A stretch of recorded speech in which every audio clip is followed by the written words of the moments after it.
AITA for getting my coworker Karen fired after she kept trying to prove my service dog is fake? Hey Reddit, 25M, want to know if I'm TA in this situation, because honestly, it's been eating at me. This all revolves around my service dog. Max. Max is a medical alert dog trained specifically to help me manage a pretty serious heart condition. He's trained to alert me when my heart rate spikes or drops suddenly so I can take action before I pass out, something that's happened more times than I care to admit. Thanks to Max, I've been able to avoid a lot of those situations. He's literally saved my life multiple times.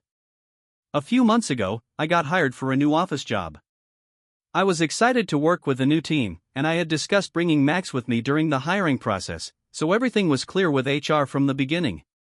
They approved Max's presence in the office, and everything seemed great at least, until I met Karen, obviously not her real name. Karen works in a different department but sits near me. At first, I thought she was just a bit uninformed about service dogs. On my first day, she saw Max and loudly announced, "Just so you know, pets aren't allowed in the office." It felt more like a statement than a question, but I brushed it off and explained that Max isn't a pet, he's a service dog. I even showed her his vest and my documentation, thinking it would clear up any confusion. But no. Karen wasn't satisfied. For the first couple of weeks, she would make comments to anyone nearby about how I look too young to be disabled and how some people will do anything to bring their pets to work. She seemed obsessed with the idea that I was faking. It was annoying but not unbearable, so I just focused on my work and tried not to engage with her comments. But then Karen's behavior started escalating. She'd do things like test Max's training by dropping pieces of food near him whenever she walked by. Max, being the champ he is, ignored it every time because he's trained not to react to distractions. Still, I could tell she was getting frustrated that her little tests weren't working. It felt like she wanted to catch him doing something dog-like so she could report me. And speaking of reports, she began going to HR almost every week, claiming that I was bringing a pet to work and lying about his service dog status. HR was already aware of Max's role and my documentation, but every time she filed a complaint, I had to take time out of my work to reassure them. Each time, HR would tell her that I had the proper documentation, and they had authorized Max's presence. But Karen wouldn't let up. Things got worse when she started intentionally wearing heavy perfume and spraying air freshener around my desk, claiming she was just tidying up. I don't know if she genuinely didn't know or didn't care, but strong scents are a huge trigger for my condition. One day, she sprayed so much that Max had to alert me 3 times in one day. I had to sit down with HR yet again and explain that her behavior was actively endangering my health. But since it was difficult to prove her actions were deliberate, they couldn't do much beyond a warning. I thought it couldn't get any worse than that. But then, it did. A friend of mine who's in a Facebook group about fake service dogs sent me a message. She found a post from Karen where she had uploaded photos of me and Max, along with my full name and our workplace. She had been taking these photos without my knowledge or consent. In the post, she was asking the group for advice on how to catch me and expose my fake service dog. Her entire post was basically her ranting about how young people fake disabilities to get attention and that I was obviously scamming the system. Seeing my name and workplace shared with strangers online felt like a huge violation. I didn't even know what people might do with that information. It was genuinely terrifying. I took screenshots of her posts, saved copies of the comments, and went straight to HR. When I showed them what she had been doing, they took it very seriously. She was fired on the spot for harassment, creating a hostile work environment, and putting a coworker's safety at risk. I felt a huge sense of relief, but also a sinking feeling about what would come next. I was right. Almost immediately after she was let go, my inbox started getting flooded with messages from her friends and family. I got all sorts of hate, accusing me of getting a mother of 3 fired and saying I was TA for not just working from home if I'm so sick. They accused me of overreacting, saying Karen was just concerned and only wanted to protect the office. It felt like a never-ending guilt trip, with everyone saying her kids would be the ones suffering now. The thing is, I do feel awful for her kids. They didn't do anything wrong, and I hate that they're affected by this. But I keep reminding myself that Karen's behavior was beyond unacceptable. She didn't just make things difficult for me, she put my health at risk, and the Facebook posts with my information genuinely terrified me. She went way out of her way to undermine me and jeopardize my safety, and I don't think I had any other option than to involve HR. So, AITA for standing up for myself and Max, even though it meant Karen lost her job? The office Karen who tried to ruin my career until she got what she deserved. Hey Reddit, I have a wild story about a coworker who made my life a living hell at work. Let's call her Karen. This isn't just your average annoying coworker, this is the kind of Karen who tries to ruin careers and make people's lives miserable. Buckle up, because this is a tale of karma that left me feeling both vindicated and satisfied. I started a new job at a mid-sized marketing firm about a year ago. I was super excited to join the team and contribute my creative skills. Everything was going well until I crossed paths with Karen. From the moment I set foot in the office, I sensed her presence. She was the type who made herself known immediately, with a big personality and an even bigger opinion about how everything should be done. She claimed to be the office mom, taking it upon herself to give unsolicited advice and help everyone with their projects. But let's be real, she wasn't helping, she was meddling. At first, I tried to keep my distance and focus on my work. But then she began inserting herself into my projects. I was leading a campaign for a big client, and I was thrilled about it. I spent weeks preparing, conducting research, and designing presentations. Just days before the pitch, Karen barged into my office with a big grin, saying she had some great ideas for my presentation. I politely declined her help, but she didn't take it well. She kept pushing, insisting that I needed her experience to make it better. I stood my ground and finished my project without her input. But then the real trouble began. After I delivered the presentation, which went phenomenally well, Karen acted like a jealous child. Instead of congratulating me, she went to our boss and claimed I had stolen her ideas. She said she had been working on similar concepts and that I was inappropriately competitive. Our boss, trying to keep the peace, called a meeting to discuss the issue.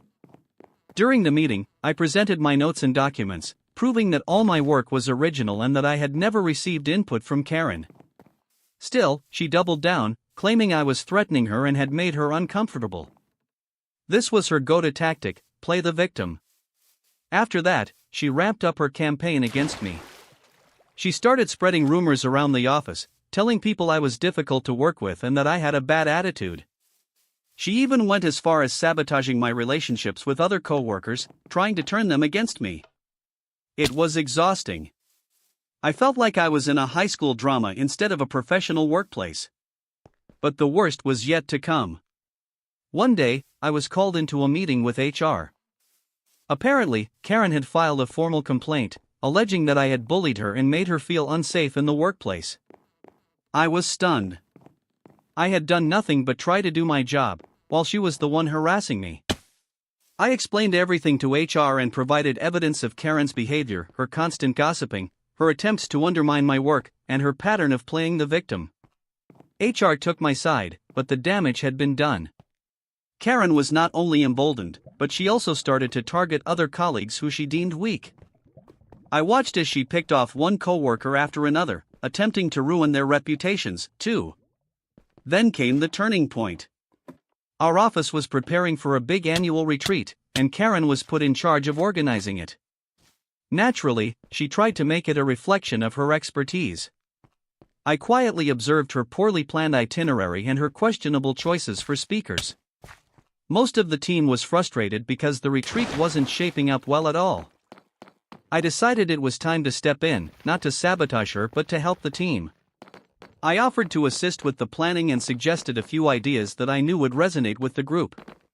To my surprise, Karen freaked out.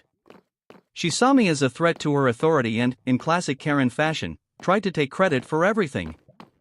I managed to gain support from my coworkers, and we began working together to create a more engaging and enjoyable retreat. Eventually, we took matters into our own hands and delivered a fantastic experience that left everyone buzzing with excitement. Karen was furious that we had outshined her efforts. But here's where the story gets sweet. After the retreat, the company's leadership reviewed the event's success and the feedback we received. Karen's chaotic planning had been exposed for what it was. The higher-ups called her into the office and delivered the news: she was being demoted and moved to a different department. As they put it, the company needs team players, not office dictators. I couldn't help but feel a wave of satisfaction wash over me. Karen had been a thorn in my side for far too long, and now she was facing the consequences of her own toxic behavior. Now, with Karen out of the picture, the office atmosphere shifted dramatically. Everyone felt more relaxed and willing to collaborate. I was able to build strong relationships with my colleagues, and the overall morale improved. As for Karen, I hear she's still at the company but in a role that has her working mostly alone. Rumor has it she's still trying to make waves, but without an audience, her antics have mostly fizzled out. Karma came knocking, and boy, did she have a good time. My nightmare neighbor Karen made my life hell. Until Karma finally got her. Alright, Reddit, buckle up for the story of the worst person I've ever encountered in my life. For the sake of anonymity, we'll call her Karen, though, believe me, this name barely scratches the surface. Imagine every horrible quality a person could possibly have, and roll it all into one person. That was Karen, my next-door neighbor. I moved into my first house a year ago, and I was beyond excited. I'd saved up for years and finally found this small, cozy place in a quiet neighborhood. It was perfect. The day I moved in, I was feeling on top of the world. That lasted about 2 hours. That's when she showed up. Karen came stomping over to my door, not to introduce herself, but to lay down the rules. She was convinced she was the neighborhood enforcer. She told me that I wasn't allowed to park my car on the street, even though it was perfectly legal, that my lawn wasn't up to community standards, and that I'd need to repaint my house because the color didn't fit the vibe. I laughed it off, thinking she was just being quirky. But oh, she was dead serious. That was just the beginning.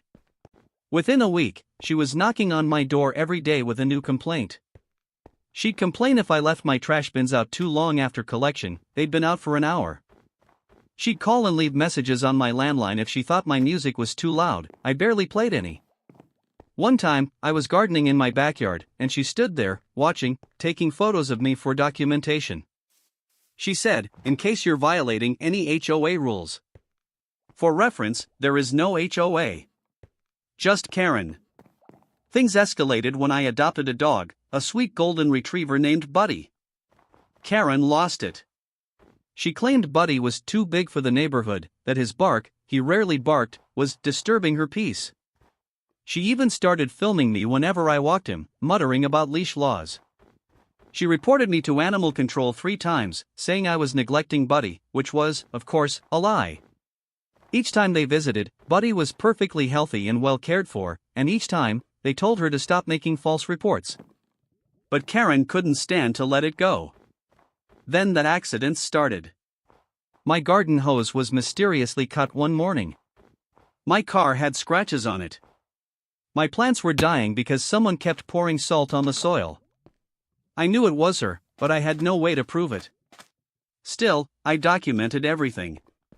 I set up cameras around my house, hoping to catch her in the act. But Karen was sly. She started harassing me in ways the cameras couldn't capture. She'd blast loud music at 2 a.m., make passive-aggressive comments whenever she saw me, and even managed to convince a few other neighbors that I was a menace to the block. By now, I was honestly considering moving just to escape her. Then came the incident that changed everything.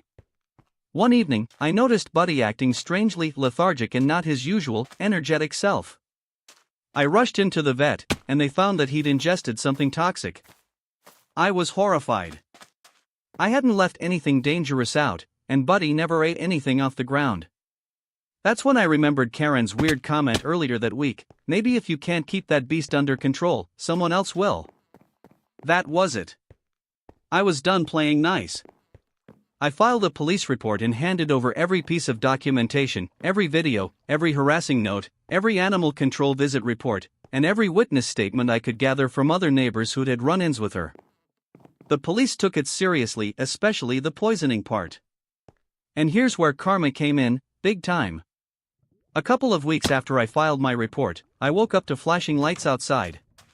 Turns out, Karen's backyard was being searched. They found several open bags of toxic chemicals, the same kind that could have poisoned Buddy, and as it turned out, she had a history of harassing neighbors in other neighborhoods before this one. She'd even been forced to move out of her last place after someone filed a restraining order. She was arrested for animal cruelty, harassment, and a bunch of other charges. Buddy made a full recovery, and after Karen was gone, the entire neighborhood felt like a different place, peaceful, friendly, and welcoming. A few of my neighbors even came over to apologize for not believing me sooner. They'd been intimidated by her for years. Now, Karen's house is up for sale. She lost her job. Apparently, her employer didn't like the charges she was facing, and she's been banned from our neighborhood for life. As for me, I still live here, and so does Buddy. We've got a new garden, a repaired car, and a community of neighbors who've all bonded over the fact that we survived Hurricane Karen. Karma finally caught up to her, and I'm just sitting here with Buddy, enjoying every quiet, peaceful moment.